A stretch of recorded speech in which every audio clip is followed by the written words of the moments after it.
So practically, there's two ways that I like to share words of knowledge. One way is you could go up to someone and you could say, "I feel like you're the kind of person that," and just trust that God is going to fill in the rest.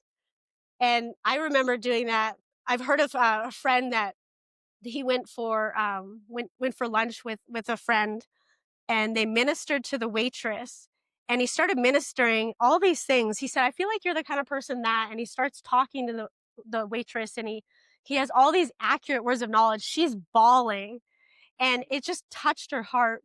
And my friend said, "Wow, that was really powerful. Like, you heard all that before you spoke to her?" He said, "No, I didn't even know what I was going to say after. You're the kind of person that I feel like you're the kind of person that," he said, "I was just trusting that the Holy Spirit was going to give me the rest." So when you step out on that aching void of not knowing what you're going to say, God will let you walk on water. So just know that, it's just stepping out. It's never the enemy that's leading us to love people. God will always fill our mouth when we open it out and we speak. And so that's one way that you can practically give a word of knowledge is I just feel like you're the kind of person that you love kids and you love being around the young.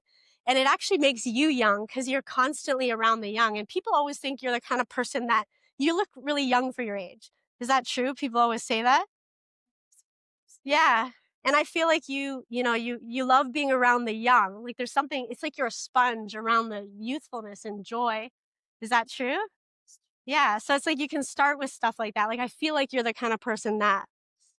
Another way that, like with the Muslim man that delivered my SUV, the way I shared it with him was, I know this sounds weird, but I'm learning to hear God's voice, and I felt like that. Do you play soccer and do you have any issues with your knee? So that's another way that you can give a word of knowledge is, I know this sounds weird. I know this sounds crazy, but I'm a Christian. I love God with all my heart. And I feel like when I was looking at you, I just felt like the Lord was just saying, the Father wants you to know that he loves you and he actually wants a personal relationship with you. Like, do you have like a good father? So that's one way that you can share is, I know it sounds weird, but when I looked at you, this is what I heard in my heart. I remember one time I was getting a surgery, and I kept hearing just like pain in between the ears. I didn't even understand what it meant, but I'm just so used to just stepping out on it that I didn't care. And the administrative lady sitting there, I just said, "I have this weird question, but I kept hearing pain like in between the ears. Do you have any issues like in between your ears?" She's like, "I was just at the dentist yesterday and he cut my mouth really bad." She said, "I have pain all in my mouth."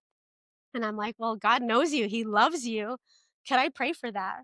She's like, "Yeah, absolutely." When you have a word, it's almost guaranteed that they'll let you pray. So it's again, comes as a thought. And how do you know if it's accurate? You give it. And so I've shared this before, but walking in words of knowledge, walking in any type of evangelism, 50% is in the teaching. So writing down the notes and going over it and getting it into your spirit. 50% will be, or sorry, 20%, sorry, is in the teaching, not 50%, 20%. So as you go over your notes, you'll catch it, but 20% of it is in the teaching. 30% is in the activation. So when we practice, we're going to do that in a minute. We're going to pair up and just practice just giving a word. And a whole 50% of catching the spirit of words of knowledge is in the doing. Like how I shared about Todd White, he would just go out there and just give words and just put himself out there and go, "Let God be found true and every man a liar."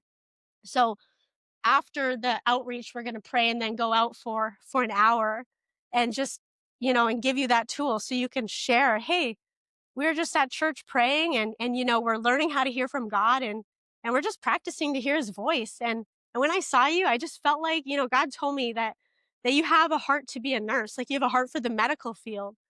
And they could be like, "Oh, yeah." Or, you know what I mean? You'll be amazed. You just step out, right?